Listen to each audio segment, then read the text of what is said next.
Ayan mga kababayan, dito tayo ngayon sa may Ilog Pasig, dito sa may MacArthur Bridge.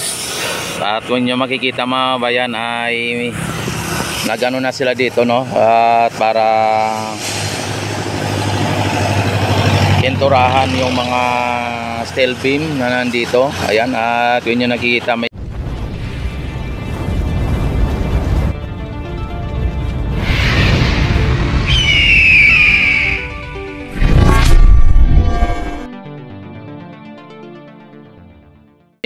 na sila dito, mayroong bubong para pagka nagpintura sila ay hindi po maulanan o hindi po mabasa,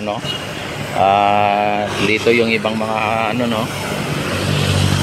ayan, kung inyo nakita mga bayan ay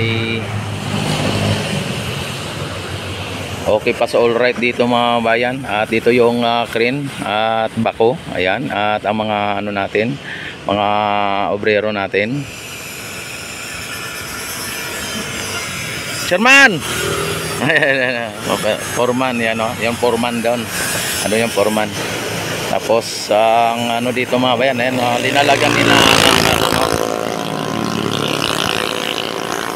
pinapakinis pa nila at sa yung bago pinturahan, talagang inano muna nila para walang kalawang at bago nila primeran. O yung tawag diyan mga bayan, unang pintura ay primer po yan, primer yan, para hindi po yung kakalawangin. Kung sa mga kahoy naman, linalagyan nila ng acidnum para hindi po kagatin ng anay, ang sa kanila naman ay primer, para hindi po maano yung kalawang, para matanggal yung kalawang. Ayan, para hindi kakainin ng kalawang, Nandito ngayon mga bayan, kung inyo nakikita at inyo natatanaw, ang ating Ilog Pasig ay mukhang nag-ala tsokolate din ulit, dahil po sa medyo pa yung ulan mga bayan,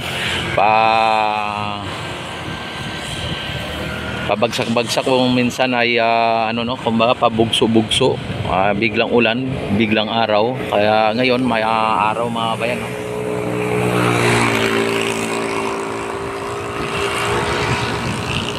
Yan talagang sa ngayon, maaraw sa ngayon mga bayan, kaya nakapunta tayo dito dahil wala po tayo nadaanan ng mga baha at wala na pong baha, Yan ang ulan ay andyan lang yung ulan, maya-maya uulan, maya-maya hindi. Talagang hindi po talagang nagpermanente na pag nag-araw ay araw na, talagang yun ang sinasabi na climate change talaga mga bayan. Kaya dapat ang ating batas ay ibaguhin din ang ating batas. Kumbaga mag-charter change na rin tayo para sa ganun ay mas maganda ang ang ating batas. Pag nag-charter change, ibig sabihin baguhin po ang mga batas.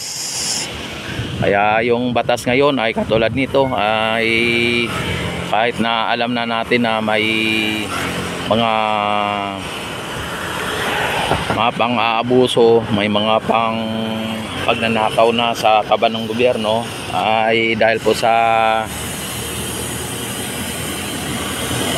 sa kapangyarihan na alam naman ninyo, ay nilalabag ang batas, yung mga gumagawa ng batas ay siya ring susumusuway sa batas, mga bayan. Yun ang sinasabi na ang Korte Suprema o ganyan na example, DOJ o anumang mga ahensya ng gobyerno, sila po ang gumagawa ng batas, pero sila din po ang sumusuway nito, o sila din po ang naglalabag sa kanilang mga panukalang batas mga bayan. Kaya dapat ay baguhin na ang ang saligang batas at magiging charter change. Yan ang po ang sagot. Yun ang sinasabi ng mga bayan na kapag luma na ang isang bagay, dapat po palitan ng bago. Yun po ang ibig sabihin, no? Kasi yung mga batas natin ngayon ay makaluma na eh. Mga panahon pa ng kanununuan natin o panahon pa ng mga kaluluhan natin, ano?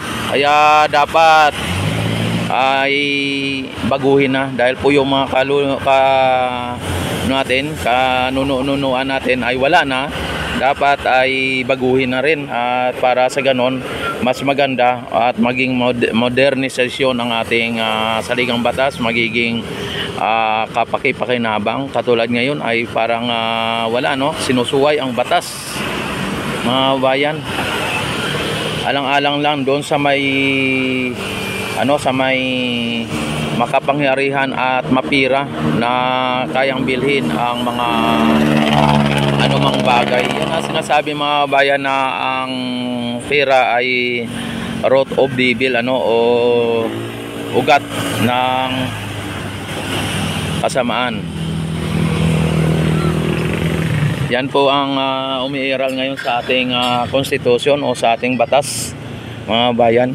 Yung pira ang umiiral, kaya walang batas. Kumbaga ang batas ay para lang sa mga mahirap, o kunyari lang sila na ito ang batas para wag labagin. Pero pagka sila ang gumawa ng batas, tapos sila ang nagkakasala, ay sinusuway o nilalabag nila, no?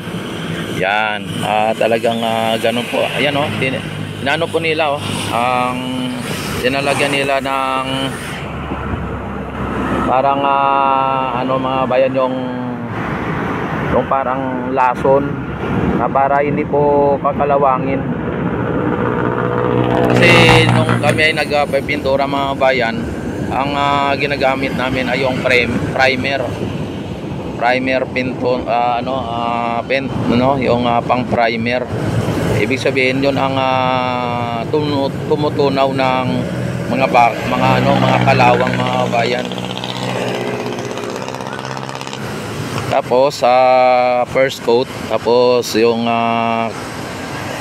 yun, ganun na, mga bayan. At kung ilang coating o ilang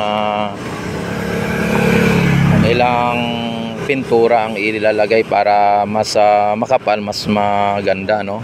Pero kapag sa tao i-apply ang makapal, ay talagang hindi maganda, lalong-lalo na kapag makapal ang muka, ganyan.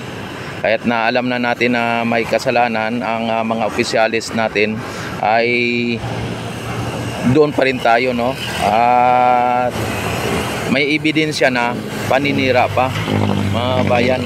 Yan ang hindi natin ngayon, no? Yan ang hindi ko maisip, hindi ko mapagtanto kung bakit ganon.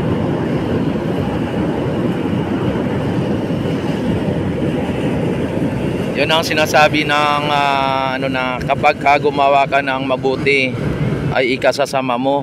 Kapag gumawa ka ng hindi maganda, ay palakpakan ka ng tao. Yan ang mahirap,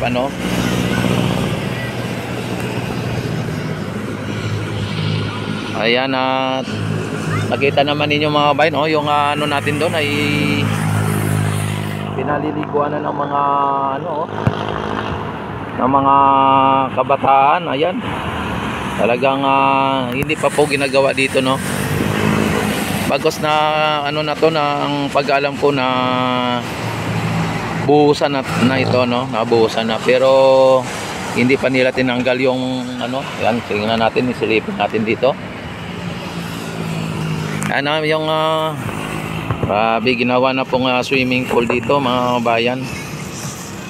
Ayan, at may gumagawa din, yan ang ating obrero. Ayan, ay din nila, yan, at sinusubukan din nilang at tinitingnan nila kung ini-inspection nila kung na po ang dapat gawin diyan.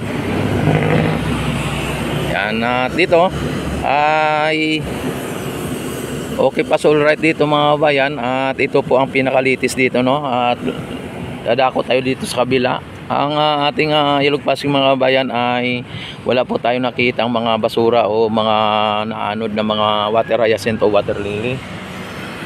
Yan, dito tayo sa kabila at silipin natin dito yung yung dito sa kabila, phase 1E extension.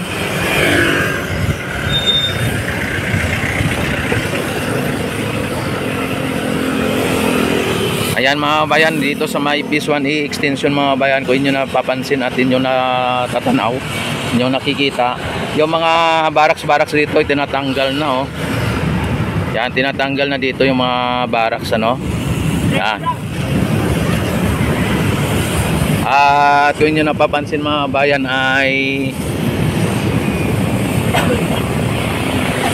same as usual, no, dito. Hindi pa rin nabuhusan yung pinakataas ng dito sa may dulo. Yan, pero napapansin ko parang may mga gumagawa dito pero hindi yung solido na marami, no. Yung siguro pa isa-isa, dalawa. Ayun, at inaano lang po dito para may gumagawa lang dito, no. Kaya pero ang sumatotal dito mga bayan ay hindi pa tapos.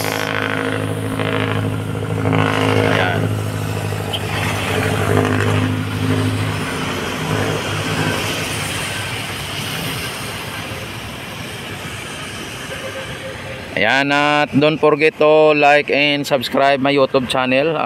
I-click nyo na ang notification bell, i-select nyo na ang all para ma-notify agad kayo tuwing ako'y mag-live, mag-upload ng mga videos, ano. At maraming salamat sa inyong walang sawang pagsuporta at pagsubaybay sa aking YouTube channel. Ito si Rex TV Adventure na nagsasabing maraming salamat sa inyong lahat. And God bless po sa inyong lahat. Mabuhay po tayong lahat hanggat gusto natin. Mabuhay ang Pilipino sa mansulok ng mundo. Isigaw sa buong mundo, taas noo, na tayo ay Pilipino. Ano? Huwag ipagkalulo at huwag po sirain sa ibang bansa ang ating bansa, at bagkos ito ay ating ipagmamalaki at ipagmamayabang. Yan po ang tunay na Pilipino, hindi po sinisiraan sa ibang bansa. Maraming salamat. God bless po sa inyong lahat. Mabuhay po ang bagong Pilipinas.